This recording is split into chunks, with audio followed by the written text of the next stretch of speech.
masipagan lang sa pag-iendorso ng produkto ay iisa na rin si Bel Mariano sa mga to. Dahil hindi man siya madalas mag-upload sa kanyang social media account. Pero kapag about sa sponsor, ito ay upload talaga niya. Bigay nga ng message si Eugene Domingo kay Donnie Pangilinan na parang na niya ito. At nagpapasalamat nga ito at nakasama niya sa Philippines Got Talent. Sa larawan na ito ay makikita kung paano ka-loyal talaga ang isang Donnie Pangilinan.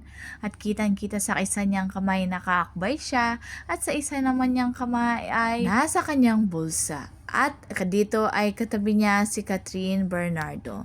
Talagang ayaw niyang nai-issue to. Palang ay makikita mo na talagang mahal na mahal niya at loyal na loyal siya kay Bel. At eto naman ang larawan ng kapatid ni Bel at ang kanyang mami nung nag-out of the country sila. Masayang masaya nga si Donnie nung makita niya ang kanyang mga supporters nung finale ng Philippines Got Talent.